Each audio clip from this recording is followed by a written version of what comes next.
آج کی کہانی ایک صابر عورت ایک باکمال مرد۔ شادی کی پہلی رات ہم ایک دوسرے کو دیکھ کر بڑی دیر تک ہنستے رہے کہ یہ ہم نے کیا کر دیا ہے، لیکن ان کہہ کہوں کے پیچھے کی فکر کریں ہم دونوں کے چہروں سے عیاں تھی۔ شادی چونکہ جلد بازی اور خاندان والوں کی ناراضگی میں ہوئی تھی، سو منہ دکھائی کے پیسے میرے پاس نہیں تھے۔ ایک دوست سے ادھار پکڑ کے سونے کی ایک ہلکی سی انگوٹھی اسے دی، جس اس نے یہ کہہ کر واپس کر دیا کہ میں تمہارے حالات سے واقف ہوں، جن حالات میں شادی ہوئی ہے اس سے بھی واقف ہوں، سو جب خود دلا سکو تب لوں گی۔ میں نے تھوڑا سا شرمندہ ہوتے ہوئے پوچھا، اچھا بتاؤ تمہاری سب سے بڑی خواہش کیا ہے؟ میں کسی دن وہ ضرور پوری کروں گا۔ اس نے کچھ تامل کے بعد کہا کہ زندگی میں دو ہی خواہشات ہیں کہ خدا کے سامنے ان خواہشات کے لیے گڑ گڑاتی ہوں، ایک اپنا گھر ہو چاہے بہت چھوٹا سا ہو لیکن اپنا ہو، اور دوسرا میرے سامنے ہے۔ ہم دونوں نے ایک دوسرے کا منہ دیکھا اور مسکرانے لگے۔ پسند کی یہ شادی پہ عورت پہلے اپنے گھر والوں سے سنتی ہے، بعد میں سسرال والوں سے۔ وہ ساری کشتیاں جلا کے آئی تھی، سو اس نے زبان سی لی۔ اب اگلی ذمہ داری میری تھی۔ ایک دوست کے توسط سے لاہور ایک کال سینٹر میں جاب مل گئی، لیکن میں کبھی اپنے شہر سے نکلا نہیں تھا، سو ایک انجان شہر میں جانے کے لیے مجھے تھوڑا سا سرمایہ درکار تھا۔ ابو سے مجھے 10,000 روپے ملے، اگلے ہفتے کی ٹکٹ تھی۔ رات کو میں حسابوں میں مصروف تھا تو وہ میرے پاس آئی۔ اس نے اپنے زور سے بند مٹھی کھولی اور میرے سامنے کر دی۔ میں نے کہا، تم فکر نہ کرو، میرے پاس پیسے ہیں۔ یہ تم اپنے پاس؟ یار مجھ سے جھوٹ نہ بولا کرو، مجھے پتہ ہے نہیں ہے تیرے پاس۔ خاموش ہو گیا کیونکہ پیسوں کی ضرورت مجھے تھی۔ وہ میرے پاس بیٹھ گئی اور کسی ماسٹر پلانر کی طرح مجھے سمجھانے لگی۔ میں نے ایک پلان سوچا ہے، کیا تمہاری گندم گاؤں سے آتی ہے نا؟ ہاں، تم ایسا کرو ان پیسوں کی گندم لے لو، گھر کے لیے بھی لینی ہے، گاؤں سے تمہیں سستی مل جائے گی۔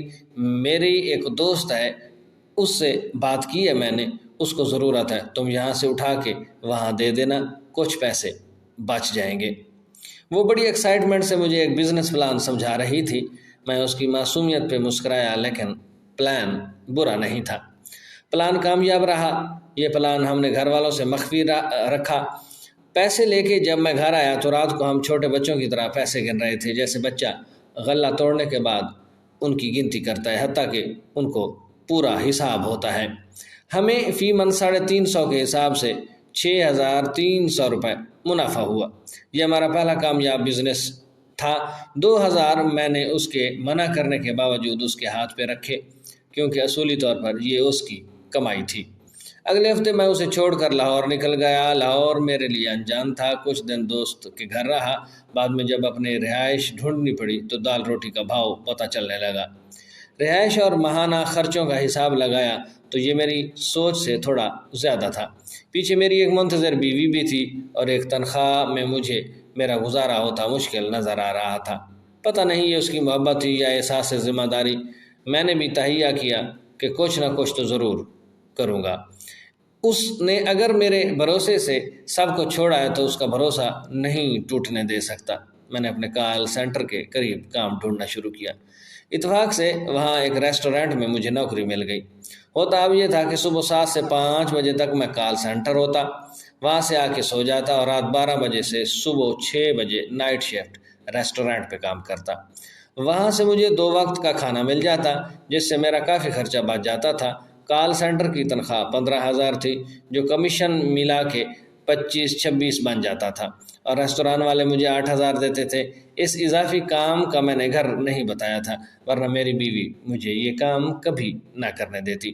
مہینے بعد گھر گیا تو 12,000 اس کے ہاتھ میں رکھ دیے۔ اس نے چمکتی آنکھوں کے ساتھ 3 دفعہ گنتی کی، پھر انہیں 2 دفعہ چوما اور اپنی نامناک آنکھوں کے ساتھ اپنی اٹیچی کیس میں اپنا حق سمجھ کے رکھ لیے۔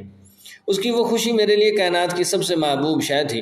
میں اسے اپنا ساتھ لے جانا چاہتا تھا، لیکن وہاں کے حالات اس چیز کی اجازت نہیں دیتے تھے۔ اس نے بھی بردباری کی انتہا کرتے ہوئے خود ہی منع کر دیا۔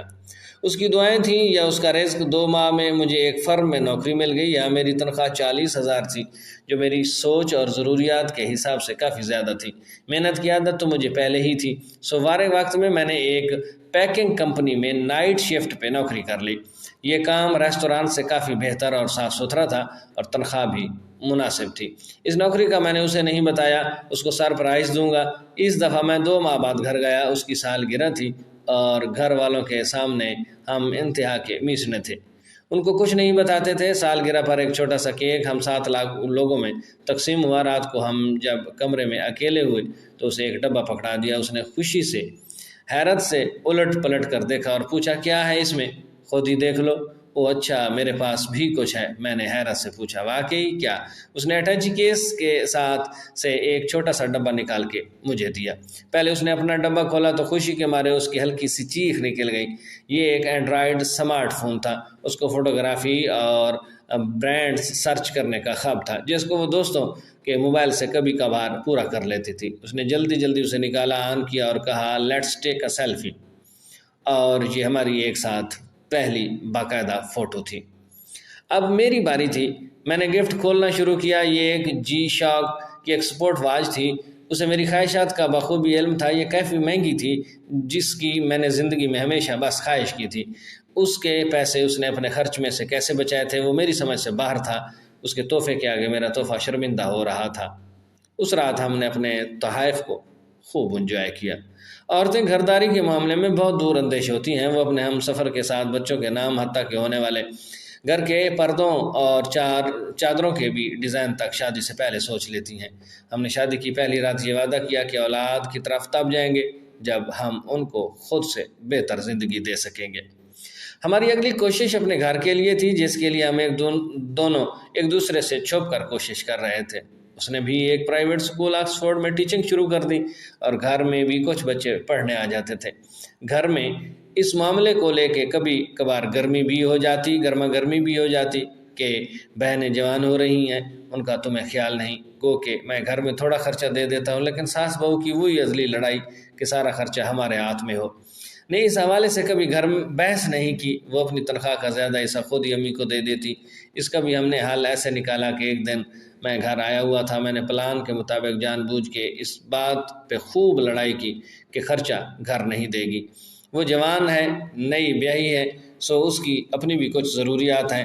والدہ گرج برس کے چپ ہو گئی۔ جب کہ تنخواہ آئی تو اس نے خود ہی والدہ کو تھوڑے پیسے دے دیے کہ وہ تو کہتے رہتے ہیں۔ ماں حسیر ہو گئی کہ کیسی فرما بردار بہو ہے، جبکہ یہ پلان بھی بہو کا تھا۔ 2 سال بعد آخر وہ دن بھی آ گیا جس کے لیے اس نے ساری زندگی خواہش اور میں نے محنت کی۔ یہ بھی اس کا برتھ ڈے سرپرائز تھا۔ شہر کے ایک پوش علاقے میں 4.5 مرلے کا ایک پلاٹ۔ اس کو جب میں نے بتایا کہ یہ تمہارا ہے تو زندگی میں پہلی دفعہ میرے سامنے دھاڑے مار مار کر رونے لگی، جیسے یہ سب آنسو اس نے اس دن کے لیے بچا رکھے تھے۔ ہم کافی دیر خالی پلاٹ میں مٹی پہ ایک دوسرے کا ہاتھ پکڑے بیٹھے رہے۔ تھوڑی دیر بعد اپنی ایک انگلی زمین پہ گھسیٹتی اور کسی بچے کی طرح لکھ کے دہراتی میری ملکیت۔ زندگی اب ٹریک پہ آ چکی تھی۔ جس دن مجھے اس کی پریگننسی کا پتہ چلا اس دن میں پاگلوں کی طرح خوش تھا۔ میں نے گھر کا کام، بچوں کے کپڑے اور پتہ نہیں کیا کیا پلان کرنا شروع کر دیا۔ ایک رات اس کی طبیعت معمول سے زیادہ خراب ہوئی۔ میں اپنی زندگی میں سارا کو لے کر کبھی نہیں ڈرا، اس وقت بھی نہیں جب پورے خاندان کے سامنے اکیلا کھڑا تھا، لیکن زندگی میں پہلی دفعہ اس کی حالت نے میری روح نچوڑ کے رکھ دی۔ میں اسے لے کے ہسپتال بھاگا۔ میری حالت یہ تھی کہ شرٹ پہنی تھی جس کے بٹن بند نہ تھے اور میں ننگے پیر ہسپتال میں اس کو اٹھا کے بھاگ رہا تھا۔ اس کی حالت خراب تھی۔ ڈاکٹروں نے زندگی بچانے کا آپشن دیا تھا جس کا جواب واضح تھا۔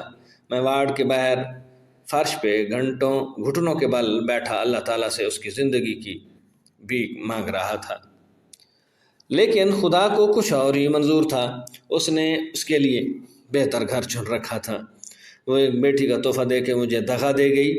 اس کا تحفہ ہمیشہ کی طرح میرے سارے تحائف پہ بھاری تھا۔ میں نے اسی کے نام پر ہماری بیٹی کا نام رکھا۔ آج بھی میں اپنی بیٹی کو جب اس پوش علاقے کے خوبصورت پلاٹ کے پاس اس کی ماں سے ملوانے لے جاتا ہوں تو وہ مجھ سے اکثر پوچھتی ہیں، بابا، ماما یہاں سب سے الگ کیوں رہتی ہیں؟ میں اسے ہمیشہ ٹال دیتا ہوں میں اسے کس طرح بتاؤں کہ یہ اسی کا گھر ہے، یہ اسی کی ملکیت ہے، جس پہ اس کے علاوہ کسی کا حق نہیں۔